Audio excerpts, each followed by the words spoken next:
Orzhov is going to embody the battle of attrition for this set. The main goal for this archetype is to outlast and whittle down your opponents until they are no more. There's a lot of cards when it comes to every single set, and keeping a record of every single key card for every single archetype is hard to do. So if you're looking for these cheat sheets, all of them are inside of my Discord.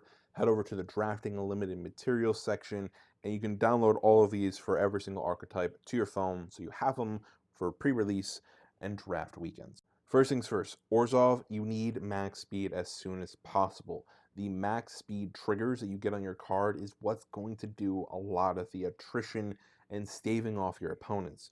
So Nesting Bot here, which gives you start engine for 1 mana and a 1/1, but when it dies, you get a 1/1 on top of that. That is the idea and the epitome of what we need. Embalmed Descendant is going to be a very key card inside of this deck as well. 3 mana, 1/2 that gives you a 2/2 zombie token when it ETBs.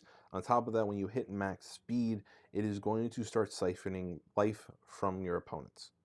And to keep things really annoying for your opponents, we're going to use Risen Necro Regent here, which gives us more 2/2 black zombie tokens, on top of Pride of the Road, which is going to give a creature double strike until end of turn at the beginning of combat, so it's going to make it really annoying to block, and also has that initial first strike damage, so you can keep some creatures on board longer.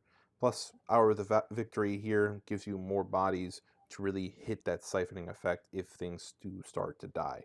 And when they do die, we have Dune Drifter here to help recur them from the graveyard to the battlefield, and it's a 3/3 vehicle too. When I make these lists, I try and stay away from mythics as much as possible. But the last ride here is going to give you a great vehicle to swing with, and as you lose life, you are becoming more of a threat that if this isn't dealt with, it could really push and turn the tides quickly.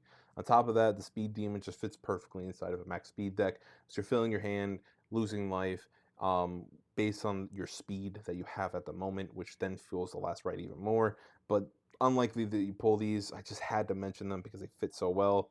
This is also going to be one of your biggest cards here, Risen Necro Regent, making bodies, and it's a 5/4, 7/2, 6/6, and a 5/4.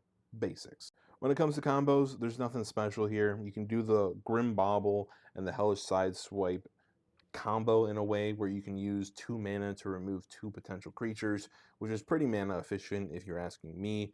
Then you also still have the Tune Up and Detention Chariot cycle combo where you can cheat this out a turn sooner, so it's on battlefield being annoying as soon as possible.